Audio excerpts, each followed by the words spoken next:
This video is about completing projects. Completing projects is all about visualizing goals, planning steps, and taking conscious action. Are you surrounded by many unfinished objects and half-done projects?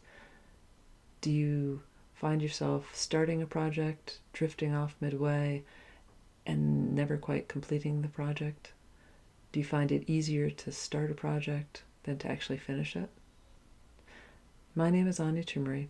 I'm a creative process coach, a visual and textile artist, and an art instructor based in the Seattle area. I'm here to share some thoughts on some things to consider so that you can finish up some various projects that you already have started, and to make it more likely that the next time you start a project, it will get completed as well.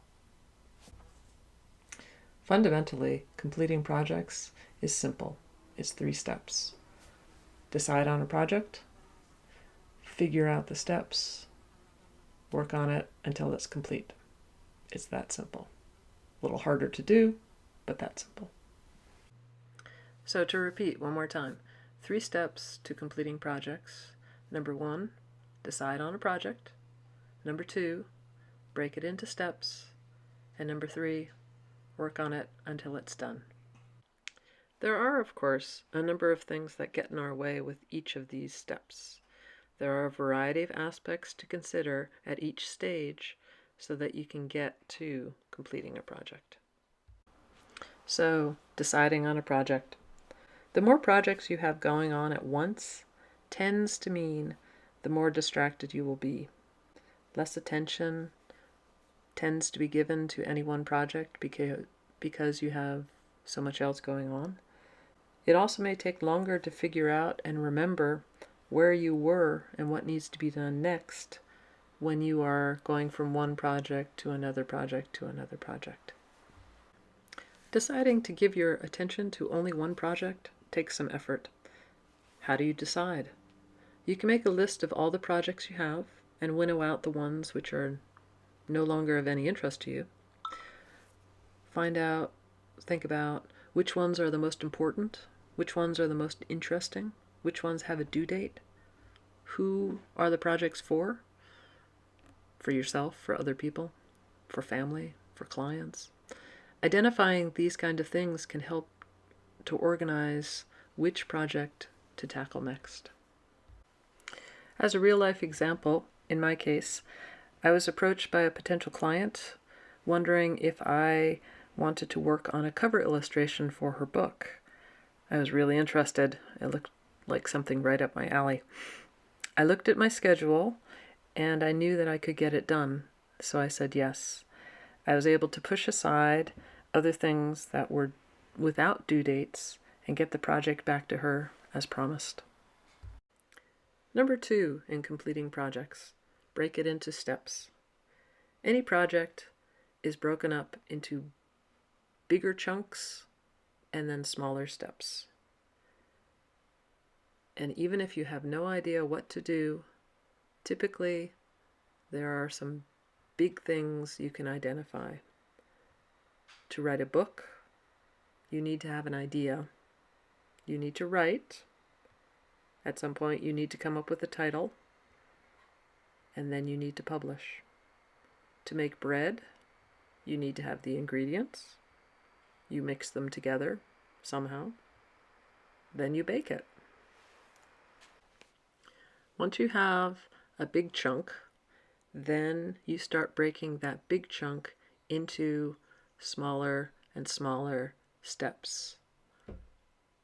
Making these steps also be actionable means you can see progress. So, with the bread example, finding the ingredients. You may not know what the ingredients are, but maybe you can look in a recipe and find the ingredients. Do I have the flour? Do I have the water? Do I have the yeast? Do I have a bowl? Do I have a thing to bake it on? Do I have an oven? Those are steps. Those are all actionable because you can say yes or no. Part of this particular step is also, it's the timeline. It's figuring out how much time these various parts might take. And so sometimes you need to build in time for you to figure out how to do it, time to think about it and consider what to do, get ideas, time for other people if they are going to be working on the project too, to get their part done and back to you. You need to build in extra time for mistakes. Things break, things don't work, things don't get to you in time.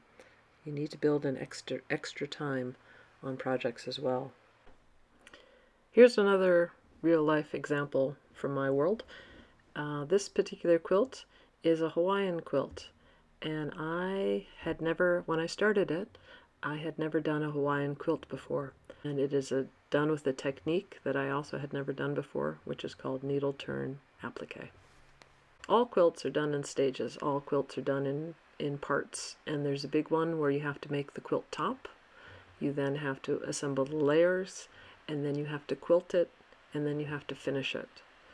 For this particular quilt, there were a whole bunch of things that I had to learn how to do, even though I've quilted quite a bit.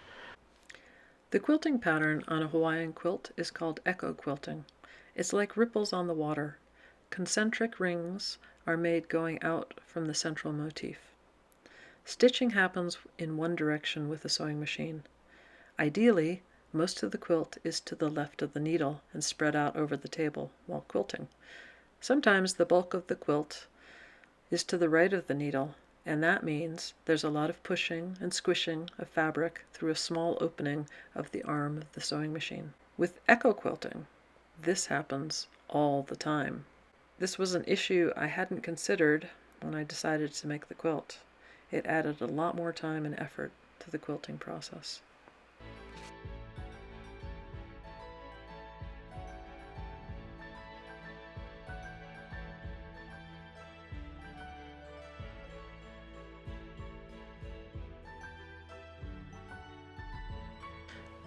The third and final step to completing a project is to work on it until it's done. This is where developing a creative habit is so important, so that you come back and do your creative work time and time again, even when you're tired or not interested or want to do different things. Figure out ways that might motivate you to develop this habit and to keep showing up. Make a game out of it by developing a streak. See how many days you can go without missing a day.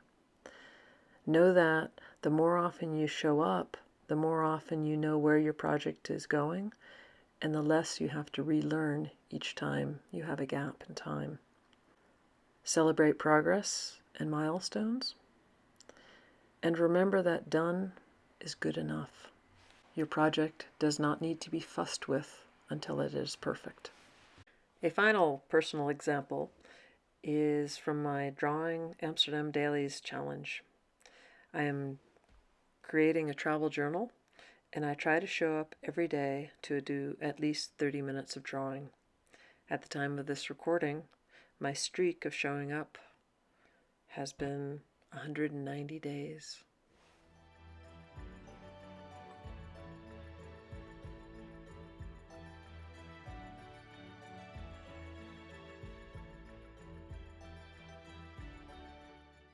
The 3 steps to completing projects once again.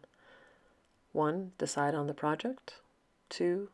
Break it into steps. And 3. Work on it until it's done. Thank you for watching this video. I hope that I've given you some ideas on ways to approach completing projects. Feel free to reach out anytime. I love the creative process and the idea of figuring out what might work for you. Thank you.